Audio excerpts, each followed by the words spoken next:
Hey everybody, it's Alloy. I wanted to take the time to make this video so that we can talk about the role that Thursdays play in sort of the weekly stock market trends. The flow of each week is actually different per day. So we're going to talk about each day's role in the stock market and how digits can help you understand when to plan, when to pull out of things, or when to buy. So the first thing I want to note is today I have, I started with just over $24,000 of buying power. And as you can see, my port value is just under, you could say like 75 grand to make the math easy. I think this morning we opened at about there, right? So 25 grand is a big portion of that. And the reason why I had so much buying power this morning is because I knew that today there would be a dip. And it's not just that I knew, right? It's the whole digits community that knew. So I want to talk about how we knew and why we're able to do this every week, and just how we're able to compound these moments in order to make graphs that look like this. This is very easy to do once you get the hang of it, and this might not look as impressive as some other graphs, but the important thing here is that I made $23,000 in 1 month, and I'm going to be able to do this again next month, reliably, every time. That's really the value here, is that it removes risk, and that you're going to deliver consistent results. I don't think that can really be traded for anything in the world. So let's take a look at digits real quick. I'm going to open up the dark pool trend because this is one of the most complicated modules that we have, but when you get the hang of it, it is one of the most powerful. The reason why it's one of the most complicated is not really for like a technical reason, or like it's not that you have to be very smart or above average to use it. What it is that it's so much down to your interpretation that it's very likely for people to make mistakes. But there are a couple things that we do take care of for you in the beginning. One is the put call volume, and we are explaining a little bit in simple terms what's going on with regards to that ratio. So in this case, the put call volume is trending more toward the put side. What that means is people are trending bullish movement by buying more puts. And this, to some naive people, will signal to them that, like, oh, people think the market's going to go down. Sure, that is definitely one perspective you could take from this. The other one, which I've actually said in other videos before, and is probably laced in our wiki and in documentation other places, but I'm a firm believer in the contrarian investment strategy. And it's kind of a fancy term for what is really just, if you see people buying puts, actually assume the opposite. Assume they're doing that because they're afraid of too good to be true. The thing is, a hedge is just a hedge. It doesn't make anything happen. It just means that they believe it could. So a belief that something could go down only means that you need to hedge it. It doesn't mean that you need to sell everything. It doesn't mean that you need to overreact. And so that's what big money is doing on Wall Street, is they are not selling, but they are buying puts, just because if it does go down, it's a cheap way to hedge that risk. Like, really, when you have thousands of dollars, buying a $600 put or a $1,000 put really doesn't matter, especially if you're wrong and it goes up the next day. Do you see what I'm saying? Like, if you have a put and it goes down, you're covering that risk. You're fine. You're happy. If you have a put and it goes up the next day, well, that's fine. Chances are your portfolio is much more leaning toward a bull market than it was like betting against everything. I would hope so, at least. You should not have your portfolio betting against the market completely, or even close to it most of the time. So that's how a put pretty much is never dangerous, so long as you are looking at the right information and you are taking that into account. So let's talk about that right information real quick. And I think probably you're already getting a pretty powerful sense of what I mean here. Now, this is an interesting trend. We may have to make a separate topic about this later. I'm already noticing something irrelevant to this video, but which I really want to talk about. So I'm going to try not to get distracted here by this really interesting data, but we see sort of a critical point here where these lines are converging for the dark pool and options risk, where we're really not going to know what happens the next day. Oh, and by the way, this is data representative of last evening. So it's Thursday today. Like I said, we're going to talk about the roles of the days of the week and how they sort of can guide us with market trends, but this is Wednesday's data. So as of Wednesday evening, this is what we pulled back.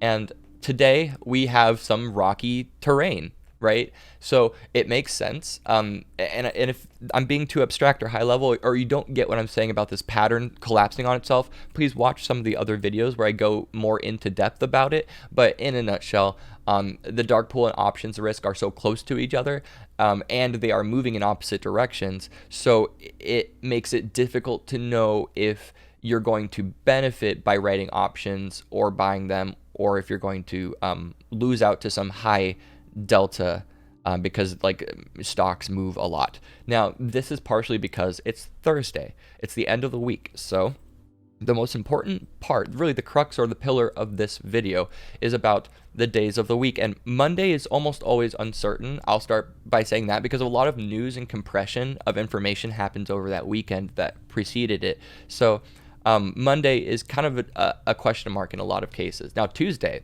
and Wednesday are typically bullish as long as all other things are equal, and the market is sort of normalized in some fashion. It's in a vacuum, all other things considered. Typically Tuesday and Wednesday are bullish. You'll see anywhere from like 0.5 to even maybe 2% on the SPY those days. It's very common. Why this is, I will explain just after I finish the other ones. So Thursday is typically very bullish, or it can be. Now, here's the tricky thing about Thursday. It has a lot of responsibility, and I'll elaborate on what I mean. This really kind of glues the whole thing together when you hear this last part.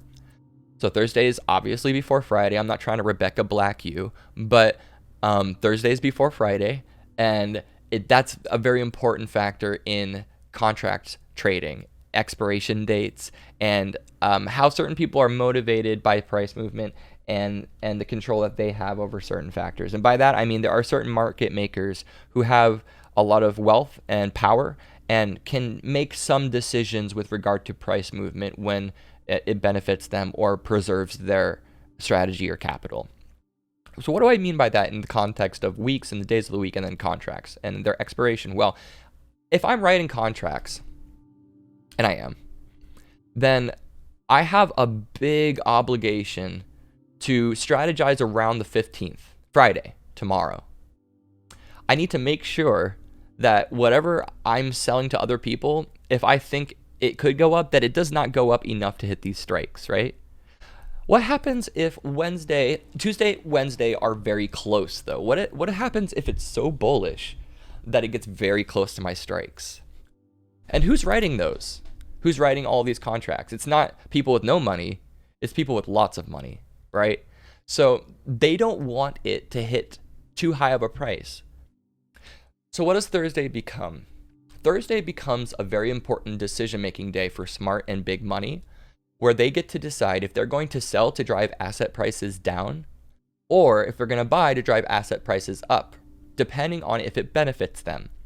You can get a very good gauge of how this will manifest depending on, well, you get a good beat of it over time. The more time you spend in the market, the more you feel like these people with big money, because they spend time in the market and you both end up on the same wavelength. You're both looking at the same trajectories over the same amount of time, and the same influences on your psychology are affecting both you and the guy at the trade desk representing some large account, or many large accounts. So that's how these things work, or maybe even algorithms, right? Because a lot of computers are doing the trading. Perhaps nowadays more than people for really wealthy individual accounts. It's hard to say, but in any case, you are all participating in the same system over time. So the longer you spend in this market, the more you get an idea of where these prices should be when you're writing. Now, as an aside, those extra little tidbits I like to put in these videos, when you do this, when you write options and you do this over a period of time, such as like months or a year, what happens to you is very interesting. You become a market maker. You become a participant in a new way. You're not gambling, you become the house, the dealer, and it allows you to understand these things as they happen. So as great as the dark pool is, I do also find sometimes I kind of have a natural feeling for this these days because I'm writing and I've always got my finger on the trigger. I'm always ready to do something to manage that risk throughout the week.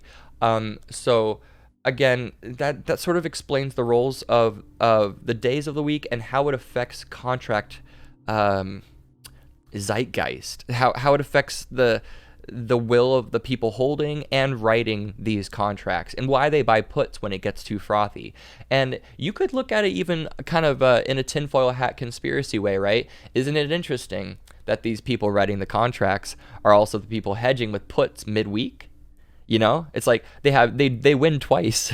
They write contracts like I'm doing, and then they buy puts around Wednesday when they know they're going to sell to drive asset prices down. So it's like this cyclic dance that they're playing where they're always choreographing a way around having to get assigned on these shares. That's really what the whole market's about. It's about keeping your shares over time, hedging risk, and making pennies along the way with dividends, writing calls, things like that, just maximizing your profits so that those compounding gains really, really add up scary quick. That's what it's all about, and they know that. So I'm getting a batteries low notification on one of my laptops, so I have to go. But I hope this video was instructive and helpful, and I hope it really opens up your mind about timing the market, which people, like to theorize and say is impossible. I very strongly disagree. Digits very strongly disagrees. Have a good rest of the week, guys.